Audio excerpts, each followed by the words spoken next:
Bem-vindo ao canal Evangelho Puro Trechos, canal não oficial do irmão Mário Persona.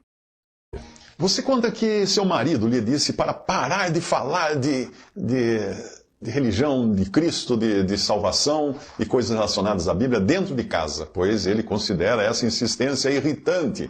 E você diz que ele não odeia os cristãos, mas apenas não gosta quando insistem em falar de religião com ele. Então vem a sua dúvida: o que fazer? Acaso nós cristãos não deveríamos falar de Cristo a todos? O meu marido também disse para eu parar de convidar irmãos da igreja para virem à nossa casa. Bem, considerando que ele não proibiu você de falar de Cristo de um modo geral, mas apenas parar de insistir com ele em casa, que tem a mesma fé que você tem, a minha solução é simples, é também a solução bíblica: obedeça ao seu marido. O irmão costumava dizer: pregue o evangelho e, se precisar, use palavras. Como isso? Veja o que a Bíblia diz para uma esposa sobre esse assunto. Semelhantemente, vós, mulheres, sede sujeitas aos vossos próprios maridos, para que também, se alguns não obedecem à palavra, pelo porte de suas mulheres sejam ganhos sem palavra, considerando a vossa vida casta em temor. 1 Pedro 3, de 1 a 2. Viu aí? Sem palavra. O seu marido já ouviu o evangelho, então ele agora precisa enxergar em você essa pregação na vida prática. E você deve deixar o Espírito Santo agir. Sai da frente, deixa o Espírito Santo agir. Não somos nós que convencemos alguém, nós apenas entregamos a mensagem, e quem convence é o Espírito Santo. Portanto, eu volto a dizer que você deve obedecer a seu marido. Aos Efésios, Paulo escreveu o seguinte: as mulheres sejam submissas ao seu próprio marido como ao Senhor, porque o marido é o cabeça da mulher, como também Cristo é o cabeça da igreja, sendo este mesmo o Salvador do corpo. Como, porém, a igreja está sujeita a Cristo, assim também as mulheres sejam em tudo submissas aos seus maridos. Efésios 5, de 22 a 24.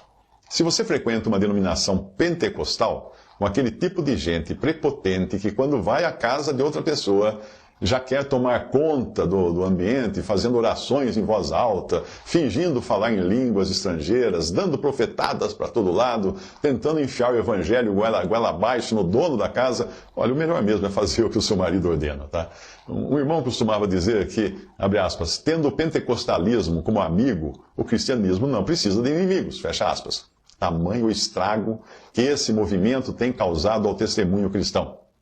Eu tenho uma experiência pessoal a esse respeito. A minha mãe, que já era convertida a Cristo, estava em estado terminal, morrendo de um câncer que tinha se espalhado pelos seus ossos, pelos pulmões, outros órgãos.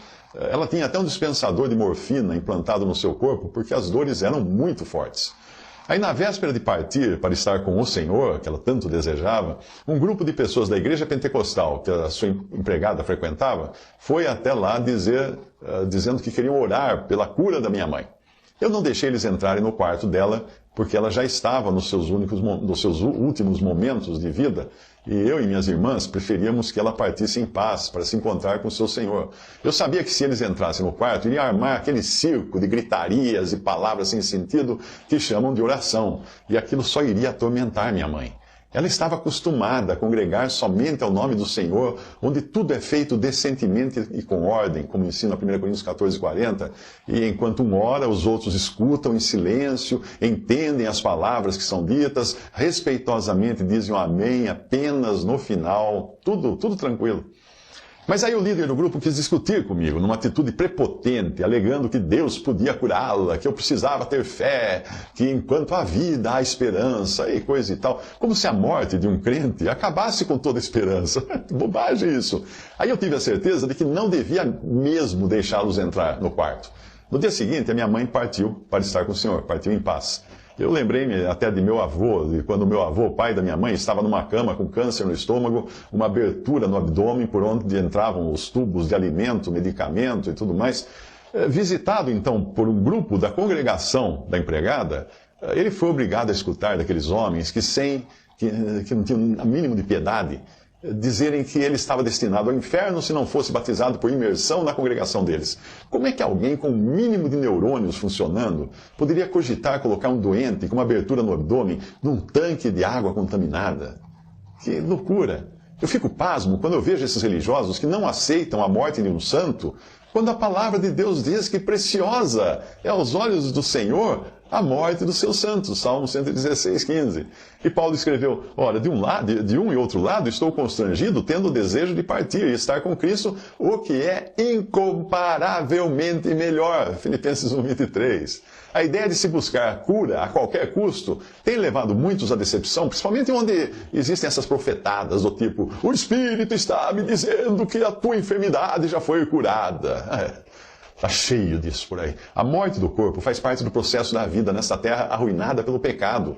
Mas para o crente, ela é uma serva que o leva mais rapidamente para a presença do Senhor. A morte só deveria aterrorizar os que nunca creram em Cristo, pois ele, Cristo, participou das mesmas coisas para que pela morte aniquilasse o que tinha o império da morte, isto é, o diabo, e livrasse todos os que com medo da morte estavam por toda a vida sujeitos à servidão, Hebreus 2,15. O crente não deve ter medo da morte.